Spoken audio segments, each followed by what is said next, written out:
What's going on, everyone? Dr. Frankie here. So happy to be here with you all on another Thursday with another awesome blog topic or vlog topic to discuss with you all about how to have a successful threesome. But before I jump into today's material, I want to encourage you to subscribe to my channel. I am over 12,000 subscribers right now. So thank you to all of you folks who have subscribed or have shared my material with others to encourage them to subscribe.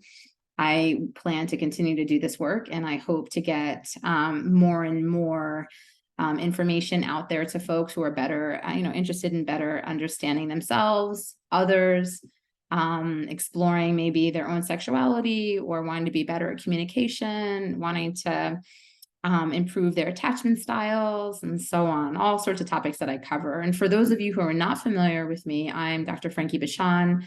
I'm a clinical psychologist who has over 2 decades of experience working with individuals, couples, both within the LGBTQ community and also outside. I love working with couples and singles who are dating, trying to improve any type of relationship.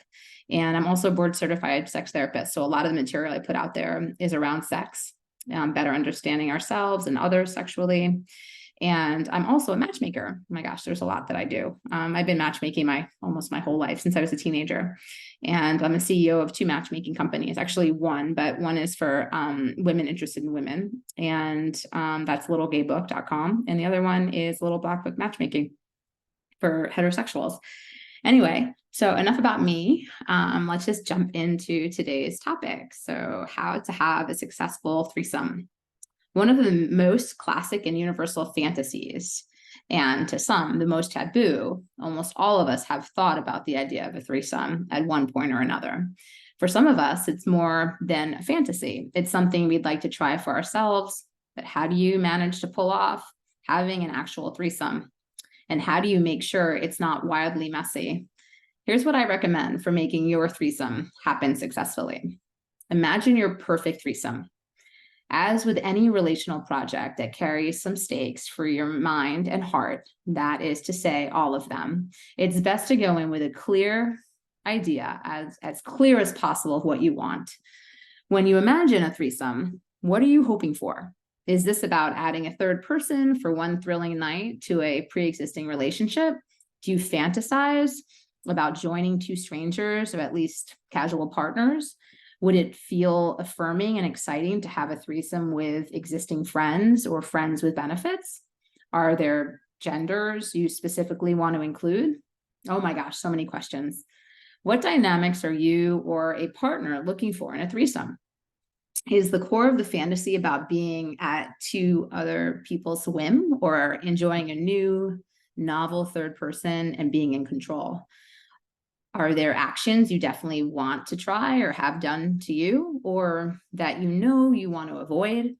Are you hoping for a warm and intimate experience where everyone involved cuddles afterward and gets breakfast in the morning to debrief?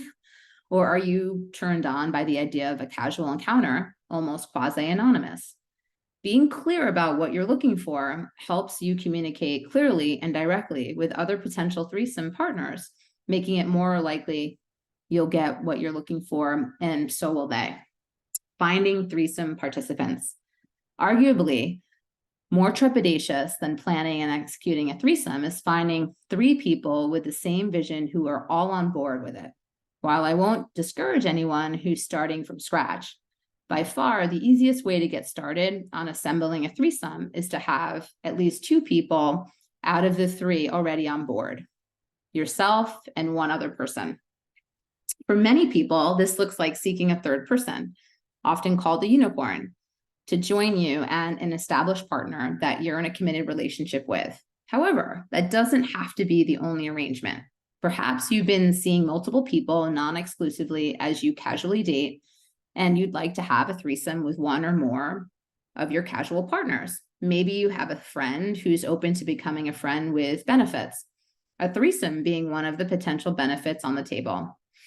If you are dating casually and interested in a threesome, consider sharing that fact with your dates. Maybe they know someone who would love to join you.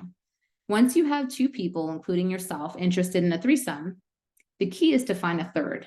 Many people use dating apps for this. If you use apps, you've likely seen posts from two people looking for a third, either for a full-on relationship or for a one-time thing, depending on the circumstance. It isn't out of the question to meet a third person in the wild.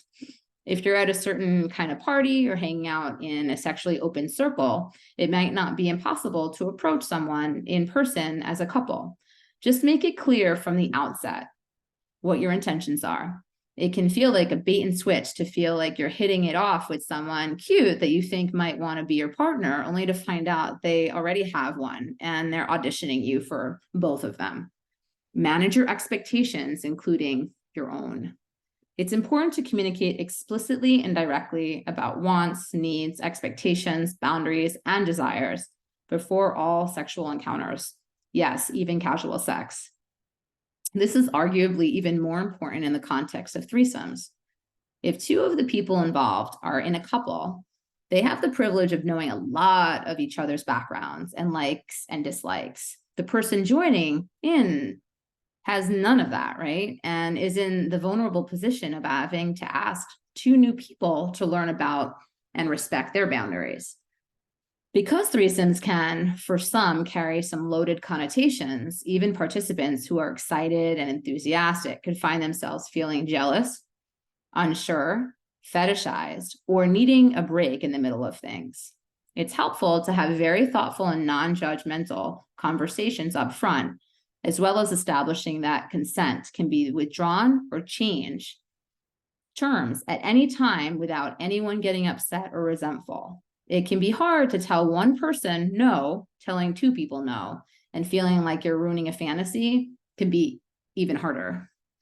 I recommend meeting ahead of time in a totally different event than the threesome itself to talk about likes, dislikes, and boundaries.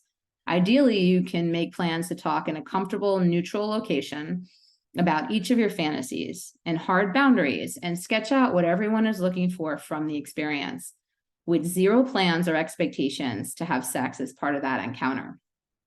This doesn't need to be filling out a form or a contract, but think about what questions you'll have during the moment itself and ask them ahead of time if possible. While it can sometimes feel possible to feel things out or read the room, with a singular other person, it's harder to do it with two people at once. Does everyone want penetration or only under some circumstances? If two people are in a couple, are there different rules for what the two of them do together versus the third person? Often a successful formula for a threesome is for people to take turns, with two people both focusing their attention on the third person for a while. Is there anyone who doesn't feel comfortable with this? A stone top may want to only focus on others rather than being the recipient of sexual attention. For instance, that's an example. Approach aftercare mindfully. While we often think of aftercare in the context of kink or BDSM, a threesome is also an experience that can bring up heady emotions and push some buttons, leaving people feeling sensitive afterward. It may be helpful for everyone to be able to chat and hang out afterward to process the experience. If a unicorn has joined an established couple, it may feel to them like they're disposable if they're ushered out immediately afterward. On the other hand, maybe they're looking forward to just being a fantasy, getting out of there ASAP, and good aftercare would be calling them a lift. If you are in an established couple, it would be a good idea to check in and process the experience between the two of you. Not that it needs to be, to be a heavy conversation or a distressing memory, but discussing what you both liked about it and each other could bring you closer together. I hope you all found this helpful. And if you know anybody that would benefit from what I shared today, please share it with them. And again, thanks so much for tuning in. And I look forward to seeing you all next Thursday. Kisses, hugs, take care.